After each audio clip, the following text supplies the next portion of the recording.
Assalamualaikum warahmatullahi wabarakatuh. Bismillahirrahmanirrahim. Alhamdulillahirrabbilalamin. Assalatu wassalamu ala asrafil anbiya'i wal mursalin Muhammad wa ala alihi wa sahbihi ajma'in wa ba'd. Bapak Ibu, keluarga besar jamaah Al-Furqan, terima kasih kesempatan silaturahminya. Alhamdulillah kita sudah mulai luring, sudah mulai bertatap muka kembali, ngaji. Mudah-mudahan ini memperkuat ketangguhan kita di dalam menghadapi semua tantangan kehidupan. Sengaja saya pengen matur soal ketangguhan, itu karena dalam dinamika yang semakin tidak jelas. Kehidupan itu nampaknya semakin lama tidak semakin sederhana, tapi semakin rumit dan kompleks. Kita tidak tahu pandemi akan sampai kapan. Kemarin kita sudah sangat optimis, Lambda sudah selesai, kemudian alfanya tidak jadi masuk. Kenapa saya matur? Oh, bukan alfa, Lambda. Lambdanya tidak jadi masuk karena sebelum itu saya dengar dari seorang epidemiolog di Australia, itu cerita kalau di Australia sudah ada varian Lambda yang dari Peru, Pak, dan itu lebih ganas. Saya cuma batin, wah Australia sama Jogja itu cuma, kalau sudah ke Bali biasanya mesti terus ke Jogja turis itu, Pak. Nah, ini kalau Australia sama Indonesia itu dekat sekali, tapi alhamdulillah itu tidak terjadi, tapi malah kemudian Omikron. Mudah-mudahan tidak sampai Jogja. Karena di banyak negara, terutama di Eropa dan di Amerika sudah pada kewalahan menghadapi varian baru ini. Nah, Bapak Ibu, ujian demi ujian pasti akan datang. Dan itu merupakan janji Allah. Nanti kalau Bapak Ibu membuka surat Al-Anbiya ayat 35, itu jelas sekali Allah ngendika, kullu nafsin dha'iqatul maut. Sebetulnya ada 3 ayat di dalam Al-Quran. Itu yang ayat itu awalnya kullu nafsin dha'iqatul maut. Nah cuma saya sengaja mengambil satu yang Al-Anbiya 35, karena yang ingin saya sampaikan kepada Bapak Ibu, kelanjutan dari kullu nafsin dha'iqatul maut. Apa Bapak Ibu? Wa nabluukum bisyarri wal khairi fitnah. Jadi rupanya yang namanya ujian itu ada 2, Pak. Nah ini yang kita kadang lupa. Kullu nafsin dha'iqatul maut, lalu Allah menegaskan wa nabluukum bisyarri wal khairi fitnah. Kita akan diuji dengan 2 hal. Apa itu? Asyar dan al-khair. Berarti ujian itu ada 2, Pak. Cobaan itu ada 2. Yaitu berupa musibah, dan yang kedua berupa nikmat, berupa kesenangan. Bapak Ibu kalau diuji milih yang mana? Milih diuji dengan asyar atau al-khair? Mboten iso milih. Karena dua-duanya pasti terjadi. Suatu ketika kita diuji dengan musibah, tapi pada sisi lain, kadang-kadang kita ini juga diuji dengan kenikmatan. Nah lalu ayat itu ditutup dengan wa ilaina turja'un. Tapi apapun ujiannya, nanti kalau sudah selesai itu ya kembalinya kepada Allah. Kalau sudah sampai waktunya, inna lillahi wa inna ilaihi raji'un. Kita akan kembali kepada Allah. Nah mudah-mudahan pada saat kembali, kita dalam keadaan muslim yang sebaik-baiknya. Kenapa saya ingin menggarisbawahi bahwa cobaan itu ada 2? Karena begini Bapak Ibu, kita ini seringkali tidak fair. Maunya itu penak terus gitu loh Pak, seneng terus. Kita lupa bahwa kadang-kadang yang namanya seneng, itu kata orang tua dulu, nek seneng ini gendong lali. Malah kadang-kadang yang namanya seneng, suasana hati yang menyenangkan, itu seringkali membuat kita lupa. Tapi musibah yang kita tidak suka, itu dalam banyak hal sebetulnya manfaatnya banyak. Dulu Pak, kita diminta untuk cuci tangan, untuk pakai masker, itu susahnya bukan main. Ya kan Pak, kita tahu bahwa itu lebih sehat, itu lebih. Tapi kalau sudah pandemi seperti ini, nggak bisa tidak. Karena kita tahu resikonya. Nah jadi sebetulnya dalam banyak hal, kita ini akan diuji dengan dua cobaan itu. Satu yang namanya asar, dua yang namanya al-khair. Cuma dari pengalaman selama ini Bapak Ibu, seringkali orang gagal itu justru bukan pada asar, tetapi justru pada al-khair. Kenapa ada ungkapan seneng gendong lali itu karena banyak orang itu yang gagal karena diuji dengan kenikmatan. Mohon maaf Bapak Ibu, saya punya teman. Itu dulu prihatin. Prihatin, wah saking prihatinnya, merantau ke Jogja, sangat prihatin Pak. Poso, untuk menghemat itu sampai puasa.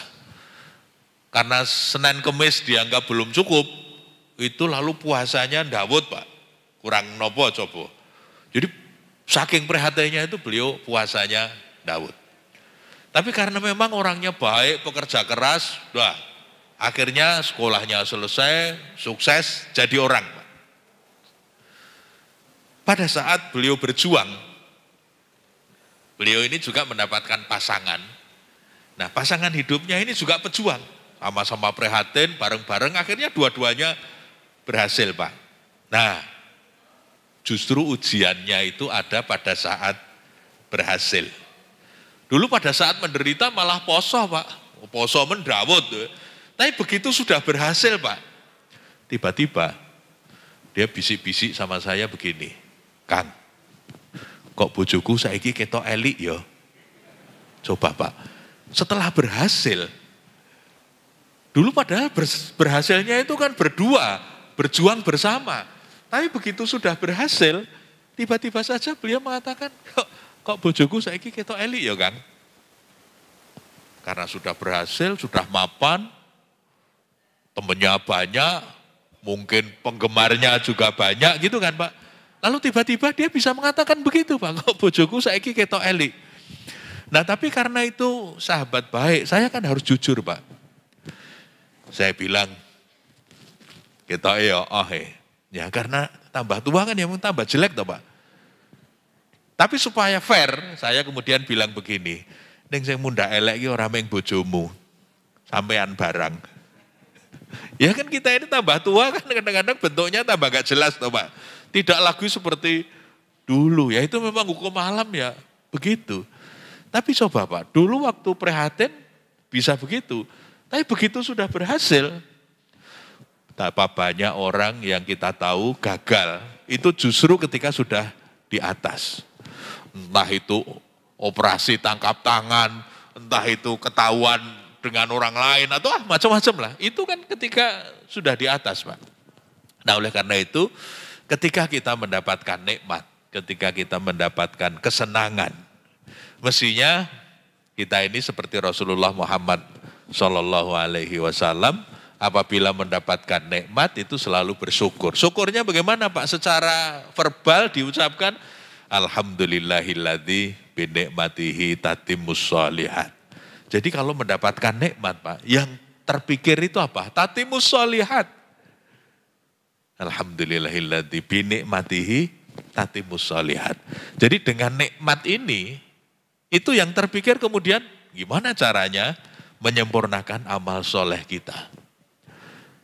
Siap nyon pahapunten Bapak Ibu. Kadang kita ini ketika mendapatkan nikmat, itu lalu yang kepikiran itu yang lain-lain Pak. Ini itu yang kadang-kadang belum tentu berorientasi amal soleh. Ada sahabat Pak, yang sudah menjadi direktur sebuah BUMN, tiba-tiba dia memutuskan berhenti. Saya terkejut. Karirnya masih muda, karirnya cemerlang, kemudian dia memutuskan untuk berhenti. Kenapa Pak? Beliau mengatakan, wes untuk pribadi saya sudah cukup. Sekarang waktunya saya memikirkan orang lain. Kemudian beliau bikin yayasan untuk mengembangkan UMKM. Dibimbing, dibina, dimodali. Jadi pengusaha-pengusaha kecil itu dibimbing secara manajemen dan kemudian beliau carikan modal. Dan banyak kemudian pengusaha-pengusaha kecil yang berkembang atas amal soleh beliau. Ini kan luar biasa Pak. Jadi mestinya kalau dia mau dilanjutkan karirnya, bisa saja mau sampai, karena memang orangnya sangat potensial. Tapi beliau berpikirnya begini, mosok seprono-seprono mikir ke awake dhewe karo mikir ke keluargane. Yut kapan lah arep mikir ke umat deh. Kapan memikirkan orang lain. Karena waktunya terbatas. Nah maka beliau kemudian memutuskan sudah sekarang saatnya saya untuk lebih banyak memikirkan orang lain. Itu kan sebuah pilihan Pak. Nah ternyata sahabat kita ini lulus Pak. Ketika diuji dengan kenikmatan macam-macam. Tapi yang dipikirkan adalah tatimus sholihat, ingin menyempurnakan amal solehnya. Dia tidak ingin sukses hanya sukses sendiri. Dia ingin ketika berhasil itu ingin mengajak banyak sahabatnya. Itu pertama, itu soal ujian yang menyangkut al-khair. Yang kedua, asar Pak. Ya, yang namanya ujian sesuatu yang tidak mengenakan itu bisa macam-macam Pak. Bisa macam-macam, seperti pandemi, kita kehilangan saudara, kehilangan teman, banyak kehilangan orang-orang terdekat kita. Itu semua adalah ujian.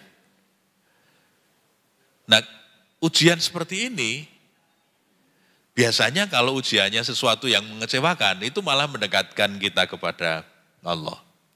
Biasanya kalau ujiannya berat itu, ya Allah, gitu. Beberapa hari ini saya diberi sakit gigi Pak. Ya sebelum berangkat tadi masih terasa, tapi setelah sampai sini malah sembuh Pak.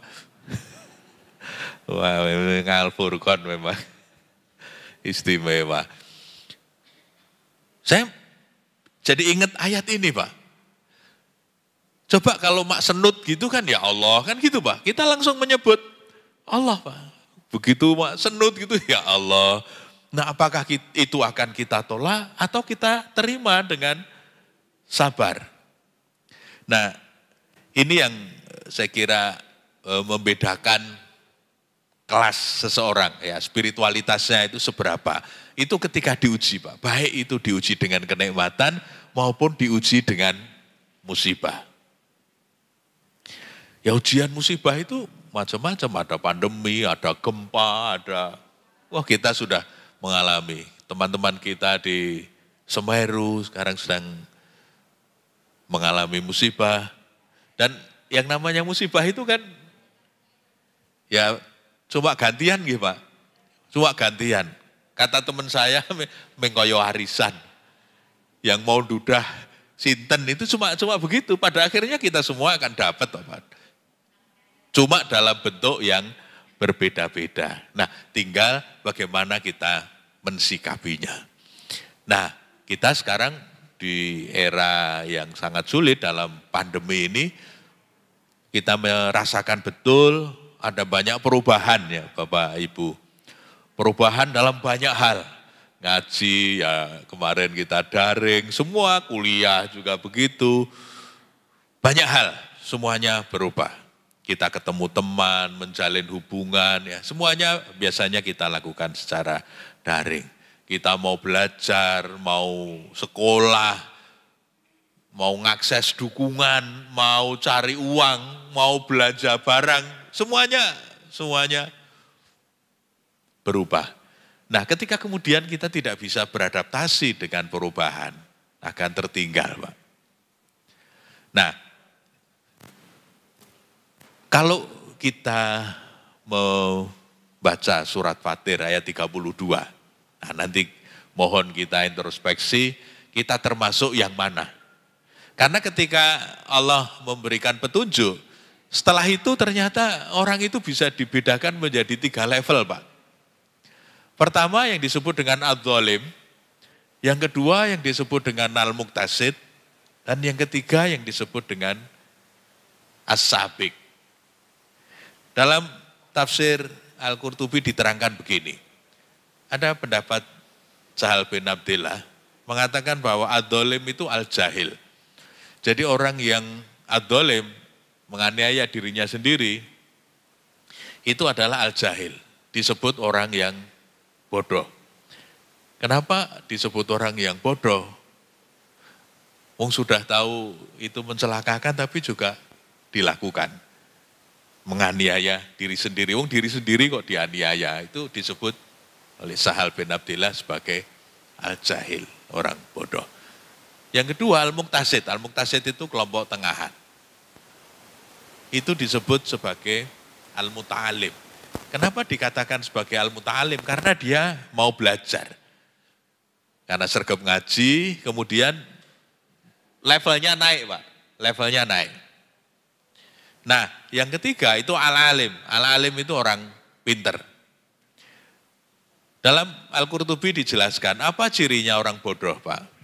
Cirinya orang bodoh adalah alladzi yajza'u indal bala. Orang yang terlalu banyak mengeluh ketika menghadapi kesulitan. Mohon maaf Bapak Ibu, ketika kita dapat musibah, ketika kita dapat kesulitan, ada beberapa kemungkinan, Pak. Bisa kita menjadi ad-dolim, bisa kita menjadi al-muqtasid, atau kita menjadi as-sabiq. Kalau kita menjadi ad-dolim, dalam hal ini adalah al-jahil, orang bodoh, itu cirinya yang paling pokok itu Pak. Alladzi yajza'u indal bala, yaitu orang yang terlalu banyak mengeluh. Pak, kita kan punya sahabat, kita punya saudara, anggere ketemu ming sambat. Kalau WA-an isinya juga keluhan. Kalau update status itu isinya juga keluhan. Nah, itu jelas levelnya level 1. Meskipun misalnya usianya sudah banyak, meskipun ilmunya tinggi, meskipun apa nggih? Pangkatnya tinggi, gelarnya berderet-deret. Tapi kalau yang keluar itu isinya hanya keluhan, itu al-jahil. Saya kalau lihat TV, Pak, ada dialog. Ada seorang tokoh itu yang ahlinya itu mengeluh, Pak. Semua dicatat, semua dicacat, semua disalahkan. Yang tidak salah itu cuma satu. Dirinya sendiri.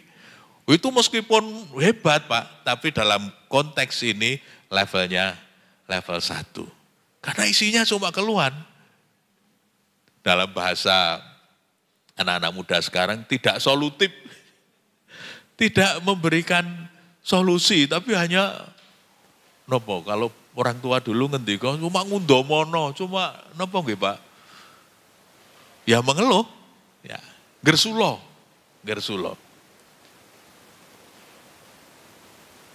Itu ciri yang pertama al-jahil. Sebetulnya ada ciri yang lain. Ciri yang lain itu nopo? Kokean komentar. Jadi Pak, dulu kan ada pepatah, padi itu semakin tua semakin merunduk.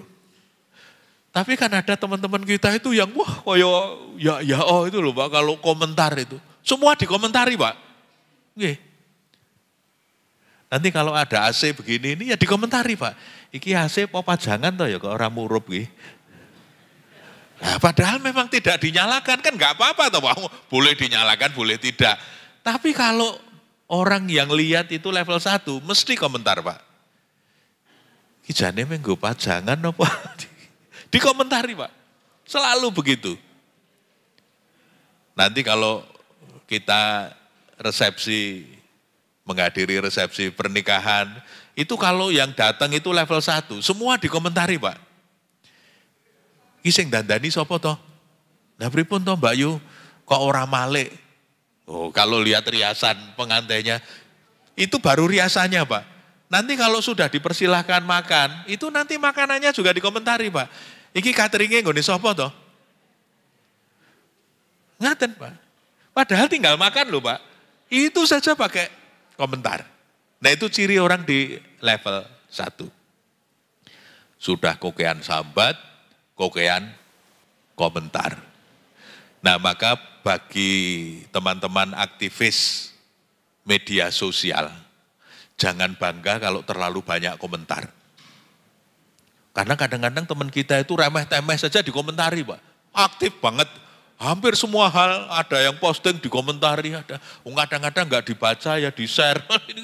Wah, yang begini-begini ini levelnya masih di level 1. Ada ciri yang ketiga.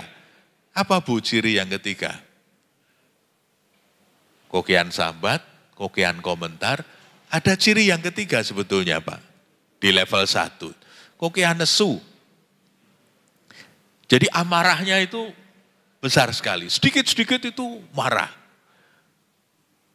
Kita sering lihat ada tokoh di media itu, pokoknya selalu isinya itu marah. Padahal levelnya kan sudah level nasional Pak. Tapi sebetulnya kalau kita lihat dari tafsir ini, dia levelnya masih di level 1. Karena apa? Terlalu banyak mengeluh, terlalu banyak komentar, dan terlalu banyak marah. Nah kalau dia mau belajar, naik kelas Pak. Apa naik kelasnya? Menjadi al-muqtasid, menjadi al-muta'alim, menjadi pembelajar, menjadi orang yang mau ngaji. Kalau orang yang sudah sering ngaji, itu cirinya apa Pak? As-sabir alal bala. Bisa bersabar ketika menghadapi kesulitan. Sabar itu apa toh Bu? Sabar itu kan imsak Pak. Sabar itu kan sebetulnya menahan diri. Menahan amarah, menahan keluhan. Maka dalam surat Ali Imran itu ayatnya wal kadhiminal ghaidha. Dia bisa menahan amarah. Itu orang yang sabar. Jadi nggak kepengen nesu. Engko ndak podro, emeng podro. Itu namanya as-sabir alal bala. Jadi kalau orang sudah naik kelas itu biasanya dia bisa bersabar. Bapak Ibu, saya sering mendengar ada beberapa teman itu mau komentar tapi nggak jadi, ditutupi. Jadi sudah mau keluar tapi nggak jadi, ditahan Pak. Wah, ini berarti dia sudah naik kelas jadi level 2. Tapi kalau dilepas level 1. Tapi kalau udah bisa ditahan, direm, kan kadang ada teman yang sudah mau keluar nggak jadi ditahan, opoy, ora sido. Wah itu sudah naik Pak, itu sudah level 2. Nah lumayan itu Pak. Tapi kalau semuanya dilepas, nah kadang-kadang kan alasannya begini Bu. Nak wis tak colke rasane plong. Lah plong sing ngendika ning sing kena. Pleng Bu. Nggih toh? Yang kena yang sakit. Kadang-kadang kita sudah lupa. Yang kena masih, wah saya loro hati. Maka kemampuan untuk bersabar, menahan diri itu penting.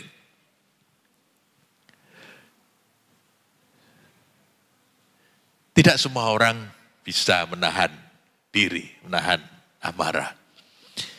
Itu yang kedua, as-sabir alal bala. Orang yang sudah bisa bersabar ketika menghadapi kesulitan. Nah lalu yang ketiga as-sabik. As-sabik itu apa? Al-alim. Apa cirinya orang pintar Pak? Cirinya orang pintar adalah al-mutaladzid bil bara. Orang yang sudah bisa menikmati kesulitan. Jadi diberi kesulitan, diberi musibah, diberi ujian itu malah tersenyum Pak. Ada pelajaran anyar ini. Gitu Pak. Jadi dia merasa diberi kesempatan untuk belajar lagi. Jadi kalau diberi musibah, itu bisa mengambil hikmahnya, apapun itu. Kita nggak bisa keluar, malah luwih akeh teng dalem, so kumpul anak putu. Kita nggak bisa jualan ke sana kemari, coba jualan dengan cara yang berbeda. Jadi semua itu dicari sisi-sisi positifnya. Itu yang disebut dengan al-mutaladzid bil bala. Nah, Bapak Ibu, yang paling top itu yang level 3 itu Pak. Sudah enggak pakai mengeluh, sudah enggak pakai komentar macam-macam, gitu Pak. Sudah enggak pakai marah. Nah, hebatnya yang ketiga itu sudah tidak pakai ngampet Pak. Kalau yang sabar tadi kan masih ngampet Pak. Jadi pengen nesu, neng ditahan. Kalau yang ketiga ini sudah tidak nesu Pak. Sudah tidak marah, karena apa? Sudah di ngapura. Itu yang dalam surat Al-Imran disebut wal'afina aninas. Menjadi pemaaf. Kalau yang kedua tadi menjadi penyabar, kalau yang ketiga itu menjadi pemaaf. Pernah Pak, saya diundang ke luar daerah. Sampai di sana, teman-teman di daerah itu cerita. Ceritanya menarik. Mas, kemarin itu ada penceramah dari Jogja. Ceramahnya sebetulnya bagus. Tapi yang salah satu yang dipakai contoh tidak bagus itu panjenengan. Boy, menarik kan Pak. Jadi waktu ceramah, teman ini dalam tanda petik itu menjelek-jelekan saya. Nah, teman-teman di situ tidak terima Pak. Ini orangnya tidak ada kok dijelek-jelekan. Wah, teman ini protes. Terus laporan ke saya karena sudah merasa membela saya toh Pak. Saya yang dibela itu cuma guyang-guyu, itu beliau malah terus, iya toh Mas, sampean ki dibela malah mengguyang-guyu. Karena pada waktu itu saya dielek-elek Pak. Lalu saya bilang, ora popo Kang. Saya bilang gitu, ora popo Kang. Lu ora popo piye? Aku pancen dhisik elek mulane sinau terus, dongake ya ora ben cepet apik. Saya begitu Pak. Jadi apapun yang dikatakan orang, itu saya terima Pak. Kenapa? Saya memilih menerima apapun pendapat orang tentang saya. Karena saya tidak bisa mengatur pikiran dan perasaan orang lain. Leres mboten Pak? Kita tidak bisa mengatur pikiran dan perasaan orang lain. Sampean iki kudu apik karo aku, sampean iki kudu mboten saged. Meskipun kita berharap begitu, kalau orang lain maunya tidak begitu, ya itu yang terjadi Pak. Oleh karena itu, sesuatu yang tidak bisa kita kontrol, sebaiknya kita lepas saja. Ngaten Pak, itu supaya kita lebih bisa tangguh itu begitu. Yang bisa kita kontrol apa Pak? Pikiran dan perasaan kita sendiri.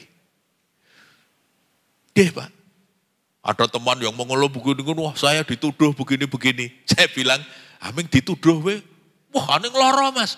Ndak, sing mewajibkan kamu nek dituduh loro iki sapa? Apa ada dalilnya? Nek dituduh wajib hukumnya untuk loro. Mboten nonton. Kan enggak ada Pak. Ketika saya tanya, siapa yang mewajibkan kamu sakit? Ya kan enggak ada. Yang mewajibkan itu diri kita sendiri. Wah ono wong liya ngomong ora enak, kudu loro. Itu kan yang mewajibkan kan diri sendiri. Coba kalau kita tidak mewajibkan, ora apa-apa di ngapura. Dengan alasan apa Pak? Gusti Allah boten sare. Yang penting itu bagaimana pandangan orang kepada kita atau bagaimana pandangan Allah terhadap kita. Catatan malaikat itu tidak akan pernah keliru Pak. Iya toh? Allah boten sare. Itu kalau tenggen catatane malaikat pun bener. Allah boten sare, cukup. Wong orang itu hatinya napa nggih Pak? Bolak-balik. Maka doanya adalah ya muqallibal qulub. Kenapa doanya begitu? Tsabit qalbi ala dinik. Banyak orang itu yang begini. Itu yang kelihatan sekali di dunia politik Pak. Misalnya, saya dukung Pak Fahmi. Saya ikut Pak Fahmi. Wah saya mesti ngalem-alem Pak Fahmi. Nanti saya dipecat sama Pak Fahmi. Terus saya ikut Pak Dudi. Apa yang saya lakukan Pak? Mesti ngelek-elek Pak Fahmi. Padahal saya dulu tim suksesnya Pak Fahmi. Tapi begitu ganti juragan, pun malek Pak. Nanti kalau di sana kecewa lagi pindah kemana, ganti ngelek-elek Pak Dudi. Itu yang namanya hati yang sering, itu kenapa orang itu susah untuk istiqomah, itu kadang-kadang gitu Pak. Karena pertimbangan pragmatis. Nah, Tafsir Al-Qurtubi menjelaskan, kita mau yang level berapa? Kalau kita berhenti di level 1 pun, niku mengmarake loro hati Pak. Isinya cuma mengeluh, komentar macam-macam, jut meng besesek, nesu. Kalau mau naik kelas dikit, ya sabar, ngampet.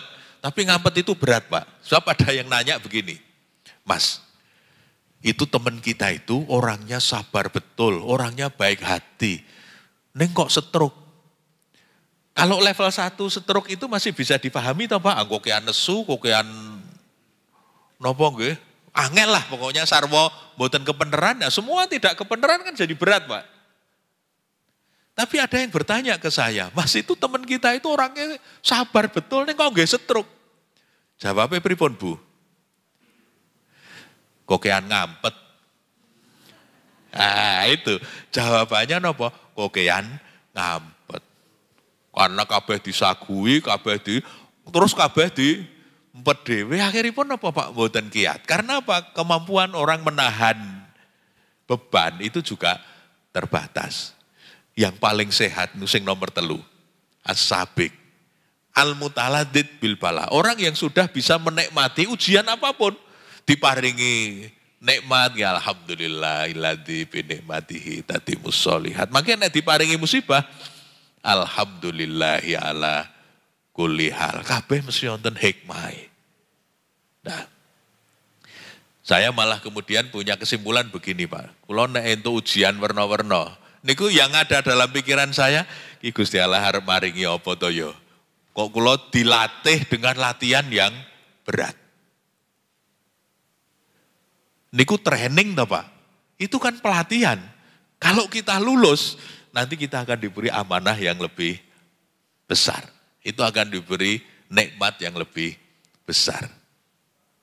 Nah, tapi kalau cara pandang kita tidak begitu, wah niku anggere diuji ya Allah, saya wingi urung rampung wis saiki wis teko meneh. Mangke teko sisi ya Allah. Anggere tiba seneng kok tiba wong liya, ning anggere sedih kok mesti tiba aku. Apa nek ngoten niku mangke marake abot, Pak. Nggih. Nah, maka mari kita coba untuk melatih diri di tahun yang akan datang ini supaya lebih bisa menikmati hidup. Apapun cobaan yang Allah berikan kepada kita, kita syukuri Pak. Kita nikmati, itu yang disebut dengan al-mutaladid bil bala. Orang yang sudah bisa menikmati kesulitan. Nah, maka kalau kita baca dalam riwayat Muslim, saya lupa belum menuliskan riwayatnya ya. Kita hafal betul dengan hadis ini, ajaban li amril mu'mini inna amrohu ya kullahu khair. Semua urusan orang yang beriman itu kan baik ya Pak. Walaisa dzaka liahatin illa lil mu'mini. Enggak ada yang bisa begitu kecuali memang orang yang beriman, orang yang punya keyakinan kuat. In asobathu syarra syakaro. Jadi kalau dia dapat nikmat itu bersyukur, fakana khairallah. Maka itu adalah baik bagi dia. Wa in asobathu dharra sobaro. Dia bersabar. Kalau dapat yang enggak enak itu dia bersabar. Fakana khairah. Itu juga baik buat dia. Jadi mestinya orang yang beriman itu punya mentalitas yang seperti ini Pak. Kalau dapat nikmat ya bersyukur. Kalau kemudian dia dapat ujian yang tidak enak, dia bersabar. Dan dua-duanya itu nikmat Pak. Dua-duanya itu baik bagi kita. Karena mohon maaf Bapak Ibu, yang menghidupkan hati, itu seringkali malah yang musibah loh Pak. Gitu Pak. Ketika kita mendapatkan musibah, kita mau DDP kemana? Ya hanya kepada Allah kan. Biasanya justru ketika kita diuji macam-macam, itu kita punya kedekatan yang lebih kepada Allah. Nah, ketangguhan itu kalau dalam psikologi itu disebut hardiness. Jadi orang yang punya mentalitas seperti itu diuji, di kapak-kapake, nek cara tiang sepuh rumiyin anggenipun ngendika ora tedas, tapak paluning pandai, itu bukan sakti mandraguna saja, tetapi juga secara mental itu di kapak-kapake kok seperti tidak terpengaruh. Itu karena dia punya ketangguhan. Nah, ketangguhan itu cirinya ada 3 Bapak Ibu. Yang disebut dengan 3C. C-nya itu apa? Kontrol, komitmen, dan challenge. Berarti kalau orang yang tangguh, itu pertama kontrol, Pak. Dia bisa mengontrol. Ngontrol apa, Pak? Dia punya strong sense of control over events in that life. Jadi dia punya kendali yang kuat terhadap apa yang terjadi dalam kehidupan. Dalam kehidupan dia. Dia bisa mengendalikan pikirannya, dia bisa mengendalikan perasaannya. Dapat kemudian overcome kalau ada experience, pengalaman-pengalaman yang tidak mengenakan, itu bisa diselesaikan. Saya sering bilang dengan teman-teman, masalah itu untuk diselesaikan, tidak untuk dirasakan. Soalipun ngaten Bapak Ibu, banyak orang yang punya masalah, ini kok dirasakan, ini orang dirampungi. Ya Allah, piye, piye, ngoten lho Pak. Tapi tidak diselesaikan. Lah apa ora nek ya gek mlaku nek ora ya wis rampung kan bisa gitu. Itu tuntas, jangan sampai kemudian dalam bahasa psikologi itu kita berada pada situasi in between. Situasi in between itu situasi yang terombang-ambing antara satu hal dengan hal yang lain. Arep iya ning ora wani, nek arep ora kok eman-eman. Wah itu kan itu jadi wah itu terombang-ambing yang enggak jelas. Tapi kalau iya ya iya, kalau tidak ya tidak niku cetha. Itu enak Pak, biasanya enak. Tentu masing-masing punya resiko, ya itu tinggal kita hitung saja resikonya seperti apa. Jadi yang pertama, kalau kita mau menjadi pribadi yang tangguh, yang harus ditingkatkan apa Pak? Kemampuan untuk mengendalikan diri, mengendalikan situasi, keterampilan kita untuk mengatasi berbagai kesulitan dalam kehidupan. Maka tadi saya matur, kalau itu di luar kontrol kita, sudah jangan gaya Pak. Saya sering bilang begitu dengan, wis rasa gayanya ora iso ngomong, ora iso, pun rampung. Itu lebih enak. Jadi seperti saya tadi matur, karena saya tidak bisa mengendalikan pikiran dan perasaan orang lain, maka saya belajar menikmati komentar orang. Ada teman yang mengeluh ke saya, Kang, aku ki kurang apa? Lho piye? Wis tak belani, wis tak rewangi, tapi saya ini dibilang begini yang negatif. Saya bilang, nek bangsa kaya ngono sampean kudu kerep dolan ning nggon aku. Tak ceritani. Bagaimana caranya kita mencoba belajar menerima apapun yang ameng diarani kok aning sampean ndak apa ora? Oh ya ora, ayo wis ora. Nah, ini kan kita harus belajar bisa begitu, Pak. Supaya apa? Kita ini jangan hidup kok berdasarkan komentar orang. Sebab kalau hidup kok berdasarkan komentar orang ini repot, Pak. Tidak menuju kepada tujuan yang sudah kita tetapkan, ning menuruti nopo ombiaing kahanan. Itu malah jadi repot Pak. Sebaik apapun kita, niku mesti dirasani kok Pak. Wah, ojo kok Khairuddin Basori Pak. Rasulullah Muhammad Shallallahu Alaihi Wasallam niku kurang nopo Pak. Pun cetha nabi, rasul, maksum. Niku nek sing ora seneng, le ngrasani ora nggih pol to Pak. Nabi niku kentir. Gitu Pak. Orang kafir kan bilang begitu. Kena sihir. Wah macam-macam. Tapi Nabi dikatakan begitu kan ya cuma guyang-guyu tuh Pak. Cuma mesam-mesem. Karena nyatanya tidak begitu. Nah, belajar dari pengalaman Nabi. Kenapa Nabi demikian tangguh? Itu karena Nabi bisa kontrol Pak. Kontrol diri, kontrol lingkungan. Nabi itu orangnya pemberani sekali. Pernah dalam riwayat yang agak panjang itu diceritakan, di Madinah itu pernah ada suara yang sangat keras, ledakan yang sangat keras. Semua penduduk Madinah keluar, mencari sumber suara itu dari mana. Tapi begitu orang-orang keluar, ternyata apa Pak? Nabi itu sudah menunggang kuda dan sudah balik dari sumber suara. Dan kemudian menenangkan masyarakat Madinah surapopo, ranopopo. Nabi naik kudanya Abu Tolhah dan tidak sempat pakai pelana. Itu artinya apa? Begitu ada masalah, Nabi itu yang paling duluan pasang badan. Dan ketika kemudian nggak ada apa-apa, menenangkan masyarakatnya. Itu kan pemimpin yang luar biasa. Boten kok singkon maju anak buah. Dia maju duluan dan kemudian dia menenangkan masyarakatnya. Kontrol. Yang kedua, komitmen Pak. Jadi kalau orang yang tangguh itu satu, kontrolnya bagus. Yang kedua, punya komitmen yang tinggi. Highly committed and involved in tasks. Strong sense of purpose. Jadi tujuannya apa itu jelas. Dan kemudian kalau dia sudah yakin dan sudah bilang iya pada tujuan itu, dia akan komit. Ya dia akan ke situ Pak. Dia akan ke situ.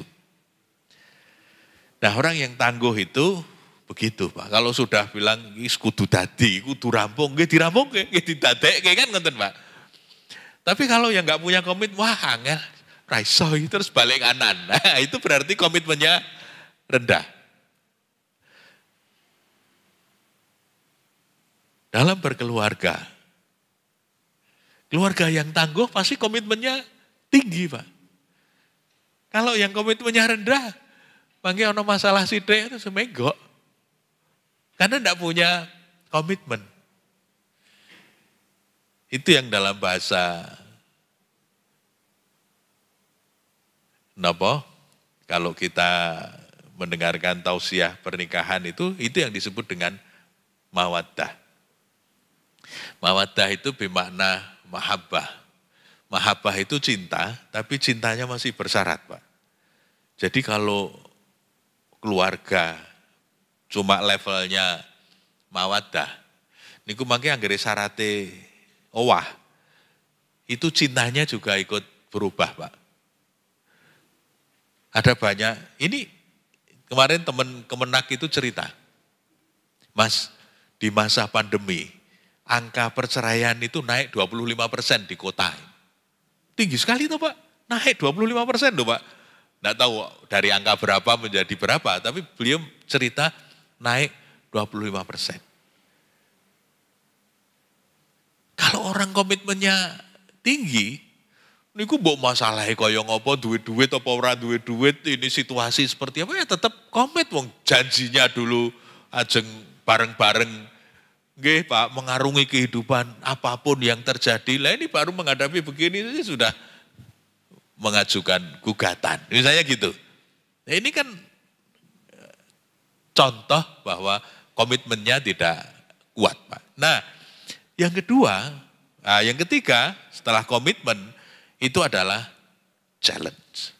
Nah, orang yang tangguh itu di samping kontrolnya bagus, komitmennya bagus, itu juga melihat persoalan apapun itu sebagai challenge, sebagai tantangan, Pak.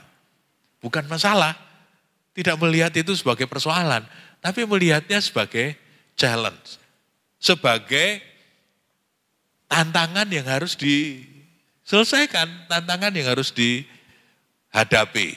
Nah, sehingga perubahan itu merupakan opportunity for development. Itu adalah kesempatan untuk berkembang. Ini yang disebut dengan challenge. Ada teman di Semarang itu jualan bakmi Jawa. Pandemi, buat nonton sing jajan bakmi toh Pak. Gerainya beberapa sepi dan akhirnya ditutup. Kalau dia level 1 cuma mengeluh.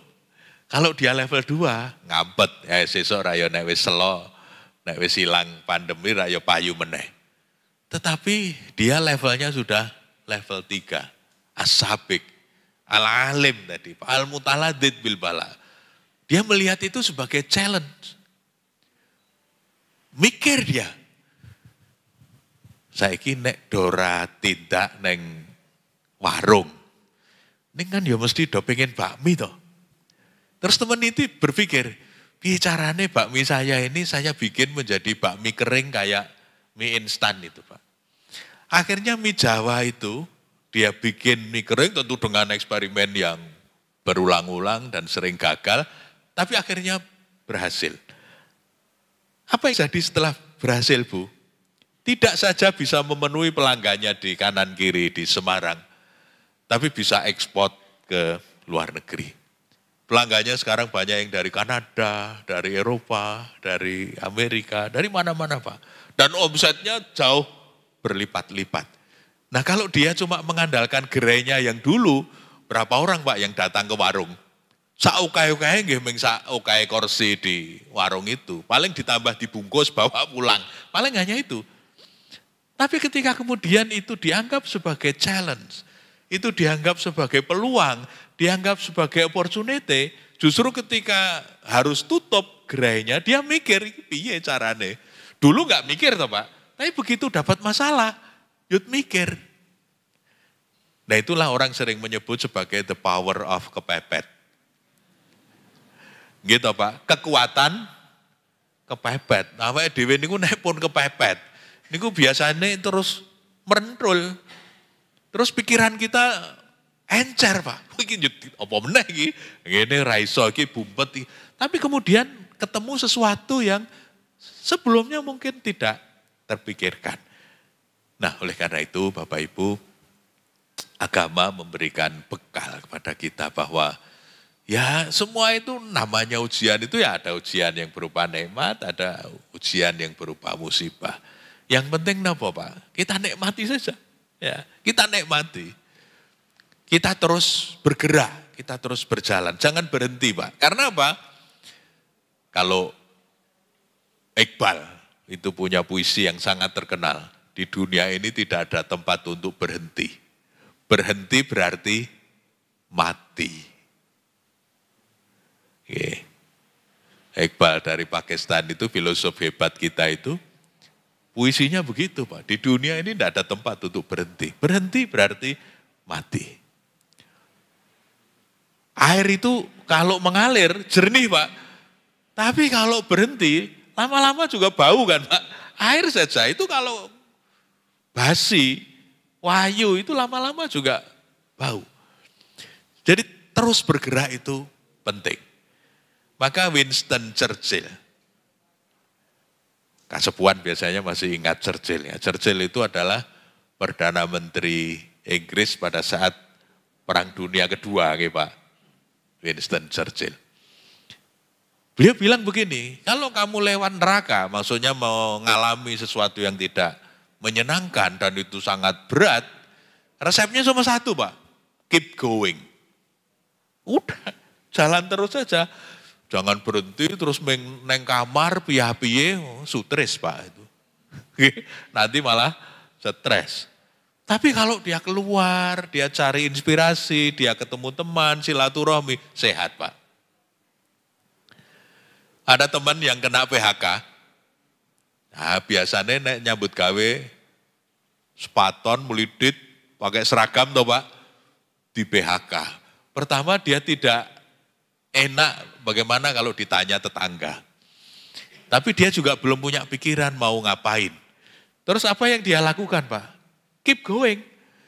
Jadi meskipun sudah di PHK, apa yang beliau lakukan Pak? Setiap pagi melidit Pak, sepaton, pakai seragam, keluar rumah. Koyo nyambut gawe. Keluar rumah Pak. Ngapain Pak? Lihat-lihat, cari inspirasi. Pun nanti tekan sore, karena biasanya dia pulang sore, nanti kalau sore pulang. Tapi jalan-jalan, dah lihat apa, nanti tanya-tanya atau beli di mana kalau dia mau tahu warung yang enak itu seperti apa.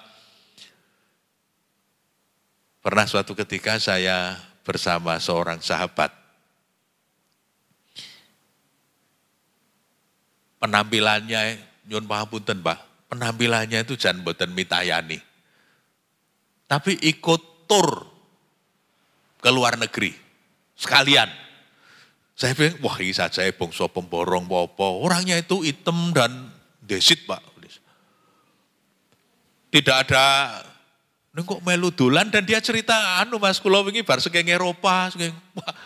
Dan waktu itu bareng sama saya ke Cina. Saya itu, wah elok ini. Saya kan sebagai psikolog kalau ada yang aneh begitu itu mesti Pak. Pengen tahu, sopo tuh. Mau tahu siapa dia Pak? Bakul lotek. Juragan lotek. Saya Wah, tak pikir pengusaha apa gitu. Juragan Lotek, Pak. Dia cerita bagaimana sampai kemudian menjadi juragan Lotek. Dia punya banyak gerai di Jogja ini. Miliarder, Pak. Ini meng bako Lotek. Dan yang mengerjakan kan orang, anggih pisanan kula sing rekoso, Mas.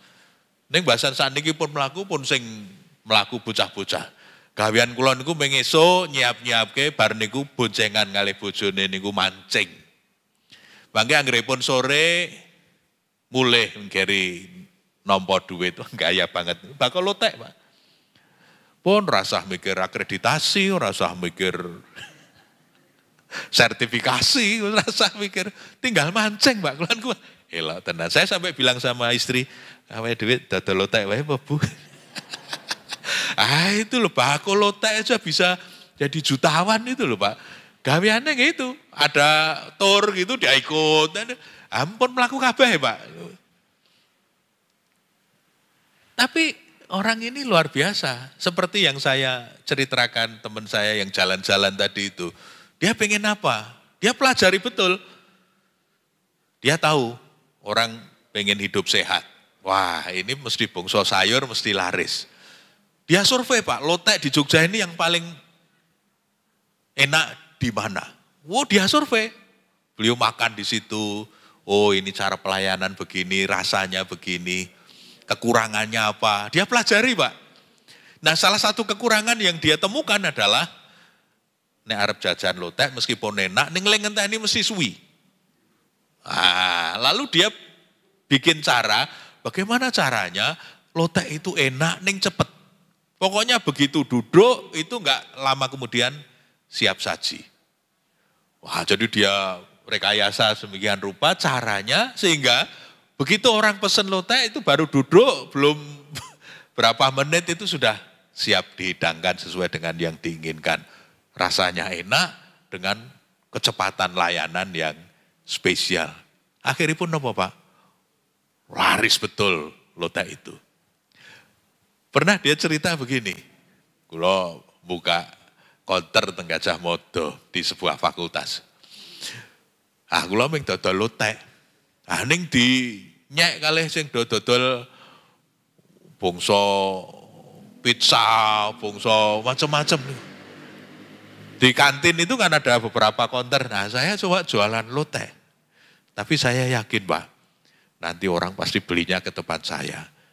Karena orang mau makan siang, mosok makan pizza. Mesti nyarinya makan Lotek. Apalagi Lotek saya enak dan cepat. Harga bersahabat. Pun akhirnya apa? Omset di kantin itu, sini pizza, ini dodolan macam-macam. Itu yang omsetnya paling tinggi, Lotek, Bu. Lotek. Wah, elok tenan nih. Pun dodol Lotek mawon nggih, Bu. Dodol Lotek ampuh tenan. Saya itu, ya Allah. Ini yang saya maksud challenge. Bagaimana orang melihat kesulitan itu sebagai peluang, sebagai opportunity. Opportunity untuk apa? Untuk bikin sesuatu. Tapi sesuatu yang punya nilai lebih, kan nggak tentu, Pak? Dan itu ternyata yang dicari. Jadi meskipun yang lain pada tutup, temen ini malah usahanya lebih besar. Nah, ini kan yang disebut dengan ketangguhan. Ya, orang harus punya ketangguhan yang cukup untuk menghadapi dinamika yang makin lama itu makin rumit dan makin kompleks. Kesimpulannya apa, Pak? Kesimpulannya ini.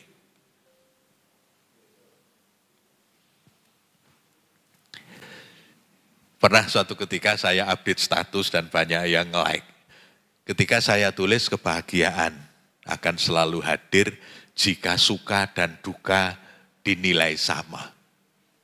Niki rada angel niki ngelmu tuwa niki. Niki ngelmu tuwa. Jadi kita akan selalu merasa happy, Bapak Ibu. Itu kalau suka dan duka, itu kita beri skor sama. Awake dhewe niku rak senengane mboten fair. Maunya itu sing penak-penak, anggere rada rekoso sithik, ora aku rasa aku nek bagian kuwi ora. Lah akhirnya apa? Kita hanya dapat separuh dunia. maksimal kan gitu ya Pak, karena kalau misalnya dunia itu diparuh, ada yang menyenangkan, ada yang tidak menyenangkan. Itu kalau kita sukanya dengan yang menyenangkan, berarti kita cuma bisa menikmati separuh dunia Pak. Tapi kalau kita diparingi enak, ya seneng, diparingi susah, ya rapopo, itu lebih lengkap. Kita bisa menikmati dua-duanya. Karena dua-duanya itu ada hikmahnya Pak. Kalau kita bisa mengambil pelajaran. Maka saya sengaja menulis sebagai kesimpulan, kebahagiaan akan selalu hadir jika suka dan duka dinilai sama. Oke. Jadi misalnya untuk sing rada rekoso ngoten kuwi tetep alhamdulillah Pak. Alhamdulillah paringi pelajaran anyar. Ngoten Pak. Tuh ketika ini kan eranya era digital nih Pak. Kita masuk dunia digital. Wah, suatu ketika Pak, saya dapat musibah itu bareng-bareng. Napa bareng-barengnya Bu? Akun Google saya dihack. Dan terus diganti semua sampai nggak bisa dikembalikan. Saya punya teman yang kerja di Google di Singapura itu saya kira kalau orang dalam itu punya akses khusus nggak tahu Pak. Dengan cara biasa seperti dalam sistem recovery itu saya sudah tidak bisa, teman-teman di sini juga pada tidak bisa. Saya kontak teman saya di Singapura yang kerjanya di Google. Kang, iso ora nek ngene iki. Coba Mas. Nah, akhirnya juga nggak bisa. Nah, akun Google saya dihack. Facebook saya di-cloning Pak. Jadi orang bikin akun kayak Facebook saya padahal itu bukan. Lalu laptop saya ini kena malware namanya ransomware itu yang kemudian semua file yang ada di laptop itu terinskripsi Pak. Semuanya jadi near file yang kalau dibuka nggak bisa. Kecuali bayar sama yang bikin ransomware. Saya sudah share ke teman-teman ahli IT di Jogja ini, teman-teman fakultas, teman isora nih. Anak ransomware ora iso Mas, sing iso sing gawe. Waduh. Nah padahal di laptop ini kan ada beberapa chapter dari buku yang sudah saya siapkan dengan Profesor Komarudin Hidayat di Jakarta. Sudah siap terbit, tapi nggak bisa dibuka kan ya hilang Pak. Dan kebetulan, nah kesalahan kita kan enggak punya cukup backup gitu. Akhirnya naskah yang sebetulnya sudah siap itu akhirnya hilang. Tapi itu tadi, masalah itu harus diselesaikan, tidak untuk dirasakan. Itu masalah buat saya. Saya selesaikan satu-satu. Saya minta tolong teman-teman, ora iso. Ya wes nek ora iso, menggeri siji. Napa Bu? Ditompo. Ah wes ora iso dikapak-kapake, ya cuma diterima. Ya wes, nggo pengalaman. Kabeh ono sejarahe itu gitu. Nah, saya kemudian WA Profesor Komarudin Hidayat di Jakarta. Kang, nah ini naskahnya malah hilang, ora iso dibuka karena begini kita harus nulis ulang. Mohon maaf, ini kesalahan saya ya.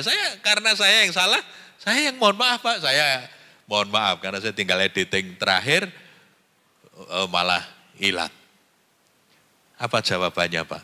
Dan jawaban ini saya kira sebagai penutup, dia bilang begini, sing ora entuk ilang ki ming iman. Saya terus maces. Nek ming file ilang, akun ilang, duit ilang, sing ora entuk ilang itu cuma iman. Assalamualaikum warahmatullahi wabarakatuh.